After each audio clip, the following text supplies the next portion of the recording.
T square. क्या इस वाले इक्वेशन में जो टी है वो इस हॉरिजॉन्टल कंपोनेंट पर डिपेंड करता है? नहीं। अगर ये टी का वैल्यू आप कैलकुलेट कर लीजिए, ये टी जितना भी आया, ये हॉरिजॉन्टल डिस्प्लेसमेंट कितना होगा? तो कहोगे 8 into T, horizontal displacement 8 into T.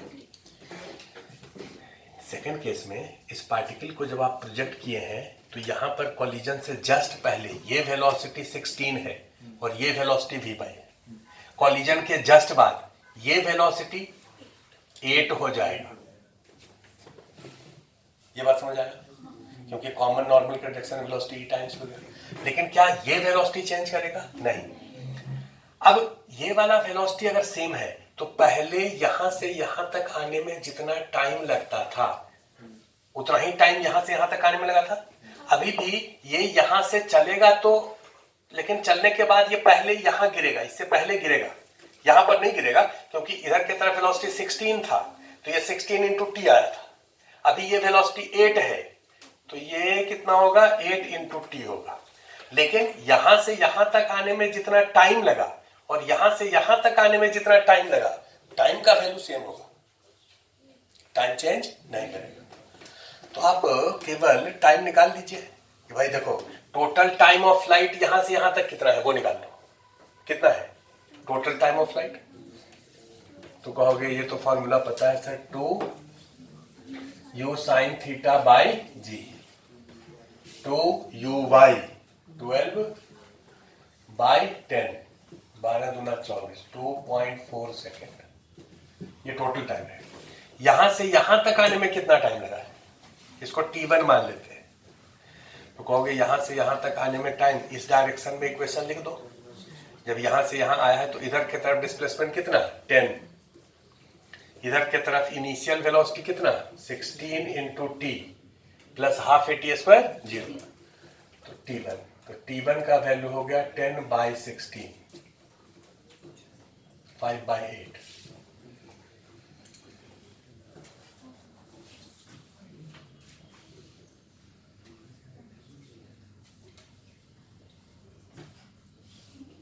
गलत लिखे ना, हो गया 0.625। तो यहां से यहां तक आने का टाइम कितना होगा? 2.4। ये टाइम होगा total time of flight minus T. तो 2.4 माइनस 0.625।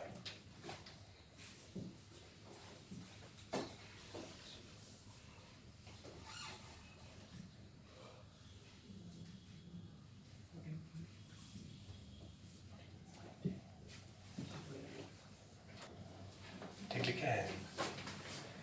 5 हो गया, इधर 9 में से 2 गया, 7 हो गया, इधर 3 10 3 13 में से 6 गया, 7 हो गया। कितना होगा?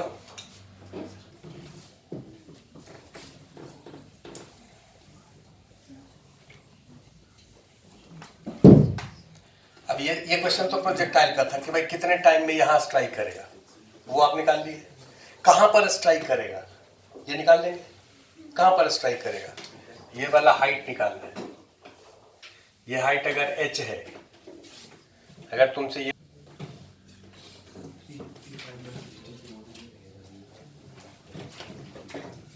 4 से काट दें तो 4 दूना 8, 4 तिया 12, 4 दूना 8, 5 तिया 15 बटा 2 माइनस 25 बटा 64, 125 बटा 64। एलसीएम 64,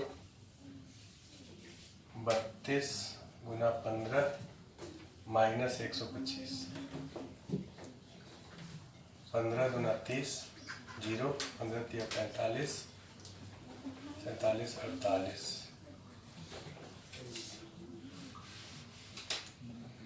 माइनस 125 बटा 64। 400 में से 380 में से 355।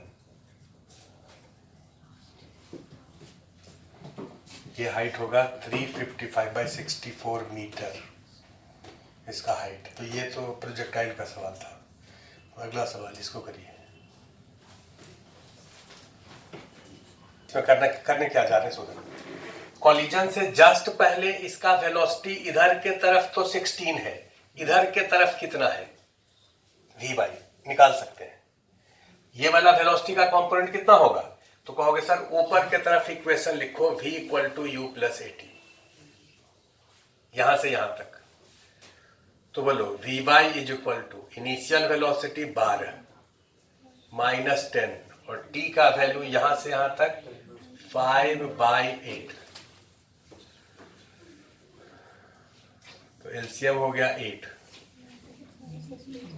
96 माइनस 50 46/8, ये v बाई हो गया ये कंपोनेंट। जब कॉलिजन होगा तो इधर वाला कंपोनेंट इस पर डिपेंड करेगा, e टाइम्स हो जाएगा, मतलब ये तो 16 ही रहेगा। लेकिन ये वाला कंपोनेंट क्या इतना ही रहेगा, आंसर है नहीं। अब ये इससे पहले क्वेश्चन आपको डिस्कस करके बताया है कि अगर फ्रिक्शन है तो इधर की तरफ वेलोसिटी का वैल्यू अब चेंज करेगा। अब वेलोसिटी आप v y डैश मान लीजिए और v y डैश का वैल्यू निकालिए। जब v y डैश आप निकाल लेंगे, कैलकुलेट कर लेंगे, तब आप क्या करेंगे कि ये एक टावर है, आप ऐसे मानेंगे कि ये एक टावर है और इस टावर से एक पार्टिकल को प्रोजेक्ट किए हैं जिसका इधर वेलोसिटी 16 है और इधर वेलोसिटी v बाई डैश है। इस टावर का हाइट दिया हुआ है, तो वो कहां पर जाकर के गिरेगा, उसके लिए पहले क्या निकालना होगा, टाइम निकालना होगा, क्योंकि अब v बाई का वैल्यू चेंज कर गया तो टाइम चेंज कर जाएगा। और टाइम अगर कैलकुलेट कर लिए तो फिर यहां से यहां तक का डिस्टेंस होगा 16 इंटू टी के बराबर। अब ऐसे सॉल्व देखो v बाई डैश कैसे निकालते हैं। ये जो पार्टिकल यहां पर कोलाइड किया है तो इस पर कौन कौन सा फोर्स लगेगा, एक इधर नॉर्मल लगेगा और एक इधर फ्रिक्शन लगेगा। बोलो ना, कॉलिजन के पहले इधर के तरफ वेलोसिटी कितना था, v बाई था ना, तो स्लिपिंग टेंडेंसी इधर था ना जी, तो फ्रिक्शन इधर लगेगा कितने के बराबर, म्यू इंटू एन। ये फ्रिक्शन जब नहीं था तब आप इधर के तरफ मोमेंटम कंजर्व किए थे और इनिशियल वेलोसिटी फाइनल वेलोसिटी को सेम ले लिए थे, लेकिन अभी ले लेंगे तो गलत हो जाएगा।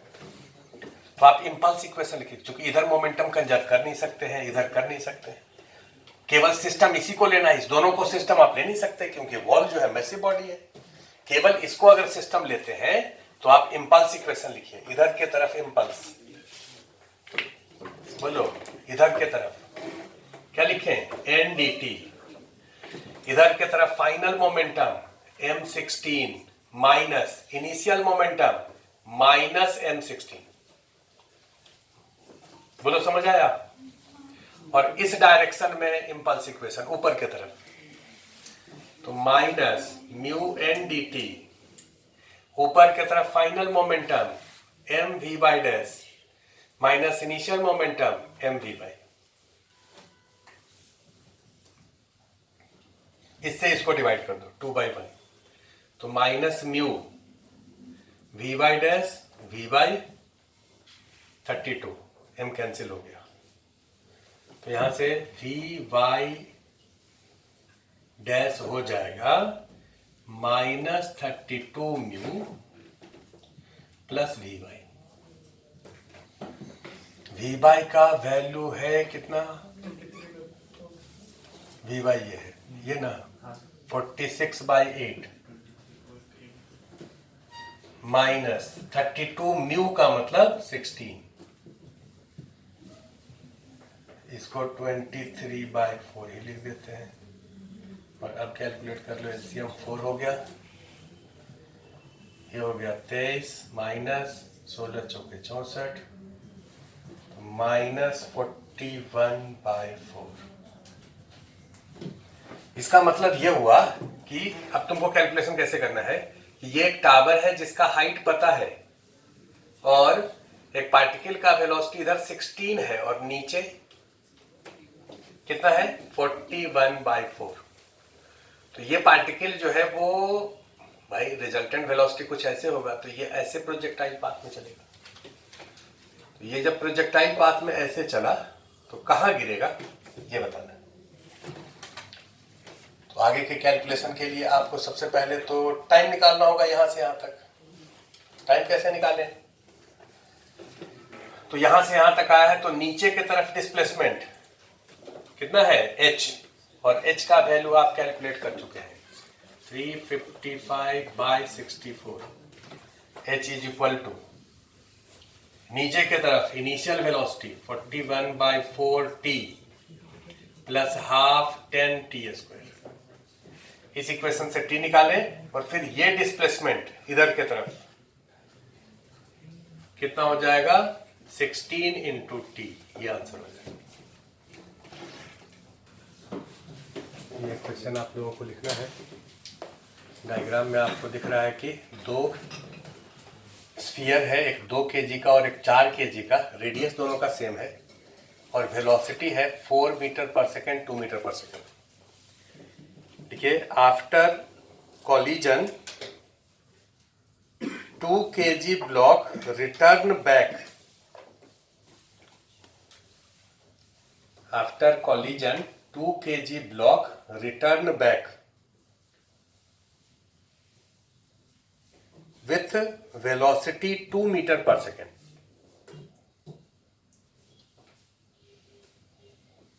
Velocity 2 meter per second. Then find first part, velocity of 4 kg block after collision. Second part, coefficient of restitution. Third part, impulse of deformation.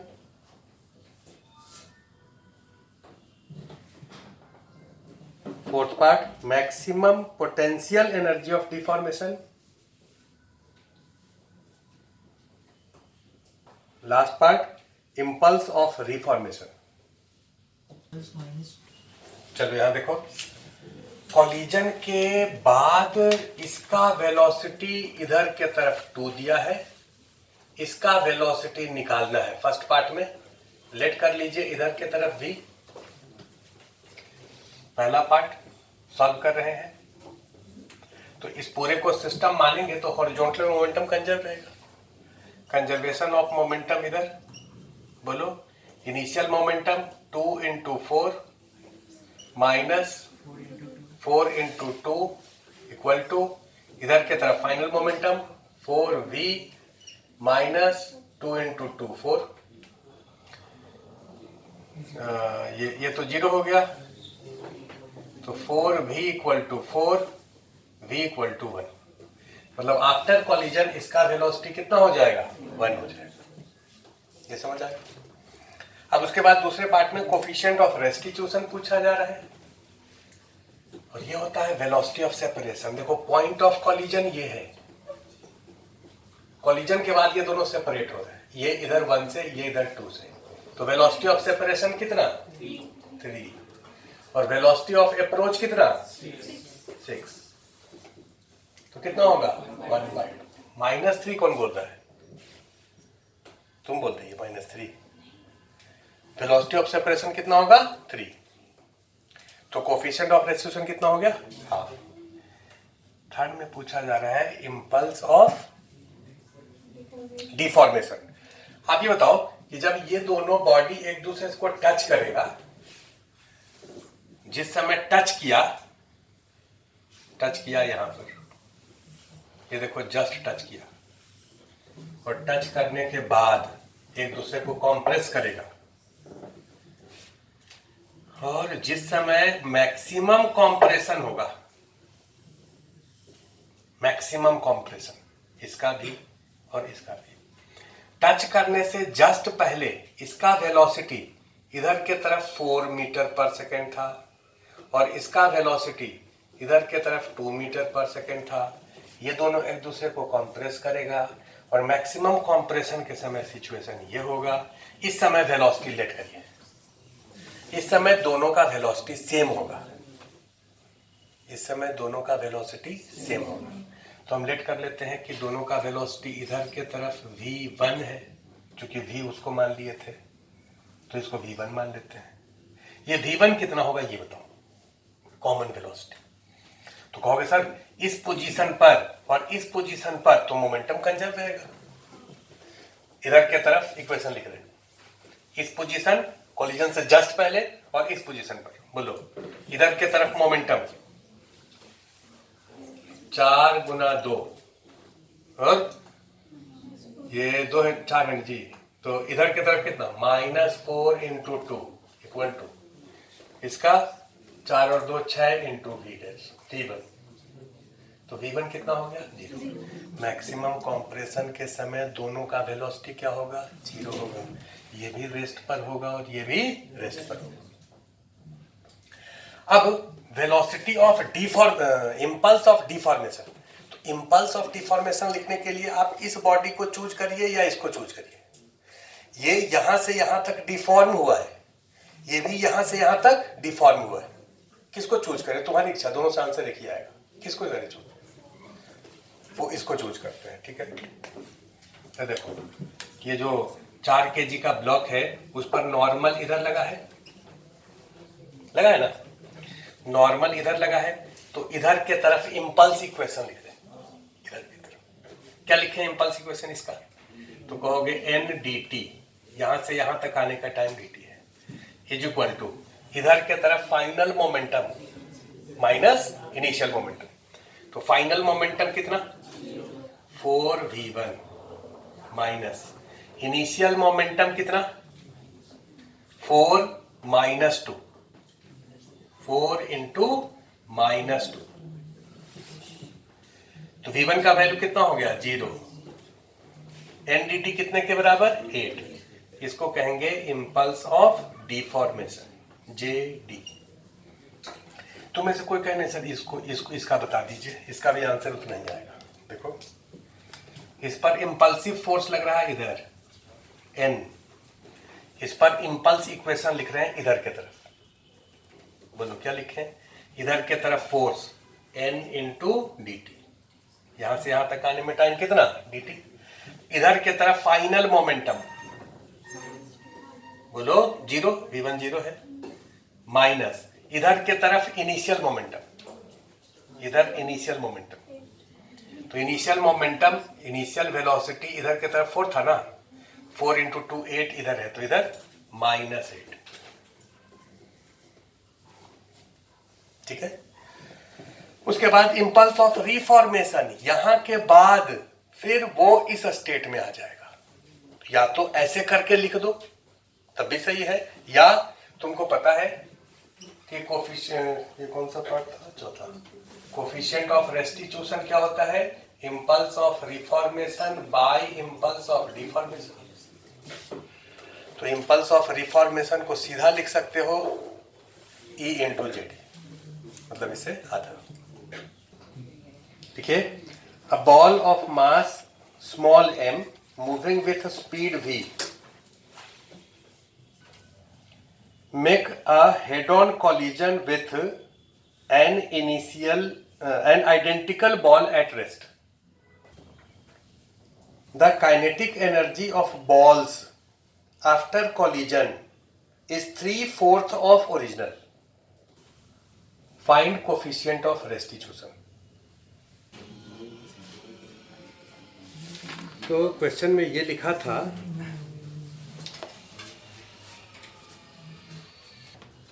कि एक बॉल है जिसका मास m, वेलोसिटी v है, head on collision, identical ball at rest, kinetic energy of balls after collision 3/4 of original. नहीं, यहाँ देखो ये दोनों बॉल है, एक का वेलोसिटी v है, इसका वेलोसिटी 0 है, रेस्ट पर है, ये जब इससे कोलाइड करेगा इसका वेलोसिटी v1, इसका वेलोसिटी v2 होगा,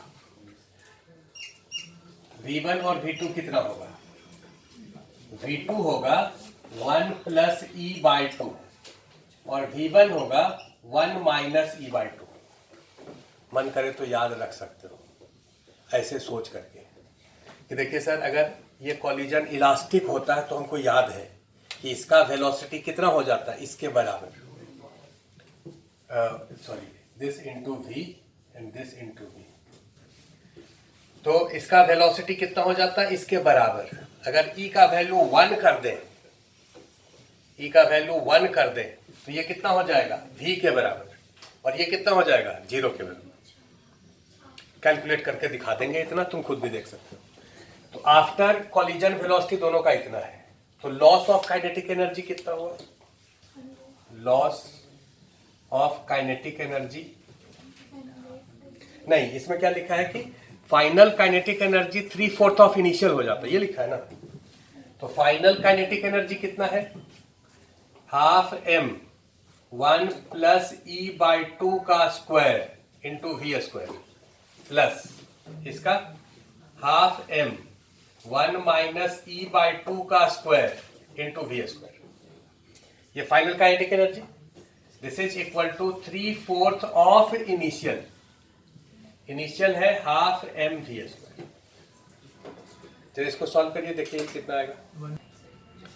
इस क्वेश्चन में लिखा है कि ये दो पार्टिकल है जिसका मास m है दोनों पे, और इस दोनों के बीच का डिस्टेंस ये l है, और ये दोनों एक धागा से बंधा है। इस धागा का लेंथ 12 है, धागा का लेंथ कितना है, 12 है। इसको हॉरिजॉन्टल में v0 वेलोसिटी दिए है, तो जैसे ही इसको वेलोसिटी देंगे तो क्या होगा, ये आगे चलेगा, धागा अभी लूज था, कुछ दूर तक यहां तक आएगा। जब धागा टाइट होगा, टाइट होने से पहले तक केवल ये चलेगा, वो नहीं चलेगा। जैसे ही धागा टाइट हो जाएगा तो फिर दोनों चलेगा। तो आपको ये पूछा गया है, लिख लीजिए question, find velocity of each particle after a string becomes taught and magnitude of impulsive tension, no, magnitude of impulse due to tension, magnitude of impulse due to tension। हमको समझा लेने तो आज का लास्ट सवाल ध्यान दे दो सब लोग प्लीज। ये जो टेबल है, इस टेबल को हॉरिजॉन्टल कर लीजिए, फ्रिक्शनलेस टेबल है जिस पर कि दो पार्टिकल ऐसे रखा है, एक पार्टिकल को ऐसे मार दिए तो वो आगे जाएगा ऐसे यहां तक सेम स्पीड से v0 से, क्योंकि यहां से यहां तक में इस पर कौन सा फोर्स लग रहा है, एक नॉर्मल और एक mg। टेंशन तो लगेगा नहीं, धागा लूज है। टाइट होने से जस्ट पहले, ध्यान इधर प्लीज, ये धागा अब टाइट हो गया, टाइट होने से जस्ट पहले इसका वेलोसिटी इधर के तरफ v0 था। टाइट होने के जस्ट बाद इसका वेलोसिटी और इसका वेलोसिटी लेट करना। टाइट होने से जस्ट पहले और जस्ट बाद के बीच में जो टाइम dt है, जितने टाइम तक कॉलिजन होता है, कॉलिजन का मतलब है कि जब वेलोसिटी इमीडिएट चेंज हो। कॉलिजन का मतलब है कि जब किसी बॉडी पर इंपल्सिव फोर्स लगे, और ये टेंशन जो है वो इंपल्सिव होगा। जैसे ही ये टाइट होगा तो टाइट होने के जस्ट बाद इसका वेलोसिटी लेट करिए, लेट करने आएगा तब ना, लेट करना आना भी अपना में एक कला है। इसका वेलोसिटी लेट करो, इधर के तरफ मान लेते हैं v1 और इधर के तरफ मान लेते हैं v2। ये कॉमन नॉर्मल है और ये कॉमन टेंजेंट। कॉमन नॉर्मल ना कहकर हम कहें कि टेंशन के एलोंग, ये धागा के एलोंग वेलोसिटी v1 और धागा के परपेंडिकुलर वेलोसिटी v2। इस प्लेन में अगर वेलोसिटी मानना है तो दो इंडिविजुअल कंपोनेंट होना चाहिए ना, ये दोनों कंपोनेंट किए, और इसका वेलोसिटी इस डायरेक्शन में v3, इसका वेलोसिटी इधर 0, इसका भी दो कंपोनेंट हो गया। इधर के तरफ तो वेलोसिटी नहीं होगा, ये बात तो समझ आ रहा है, क्योंकि इसी प्लेन में ये मूव करेगा। तो इधर के तरफ 0 क्यों? अगर तुम में से कोई पूछे तो हम कहेंगे देखो इस पर इधर के तरफ टेंशन लग रहा है, ये टेंशन इंपल्सिव है। और क्यों सर इंपल्सिव कैसे? हम बोले ये टेंशन इमीडिएट वेलोसिटी को चेंज कर रहा है। पहले वेलोसिटी, टेंशन से जस्ट पहले वेलोसिटी 0 था, टेंशन के जस्ट बाद वेलोसिटी v3 हो गया। तो इसका मतलब ये t जो है dt टाइम तक लगा है, तो t dt का वैल्यू तो काफी फाइनाइट है ना। तो dt टाइम में अगर t फाइनाइट कर देता हूं तो t काफी बड़ा होगा, बोलो ना। तो ये टेंशन इंपल्सिव है। इधर के तरफ इसका मोमेंटम कंजर्व रहेगा, इधर के तरफ इनिशियल वेलोसिटी जीरो था, फाइनल वेलोसिटी भी जीरो। इसके टाइट होने के जस्ट बाद इसका वेलोसिटी केवल इधर होगा। ये क्वेश्चन बिल्कुल ऐसा है। ये क्वेश्चन जो था उसमें नॉर्मल वाला था और यहां पर टेंशन वाला है।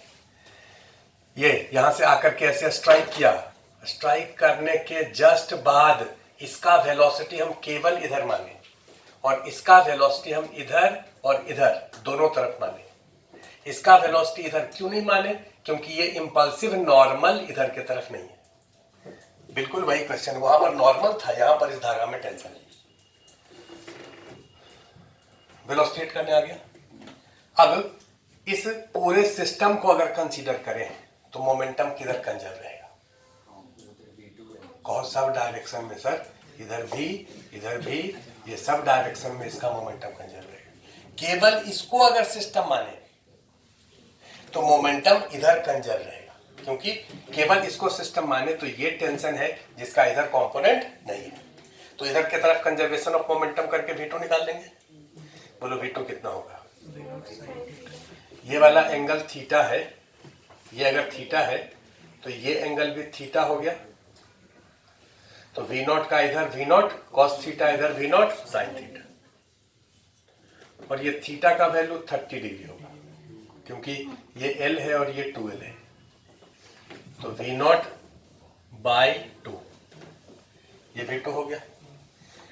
इसका वेलोसिटी इधर V1 और इसका वेलोसिटी इधर V3, ये दोनों सेम होगा। V1 V3 सेम होगा। क्यों? क्योंकि कोई धागा अगर टाइट है तो धागा के अलोंग रिलेटिव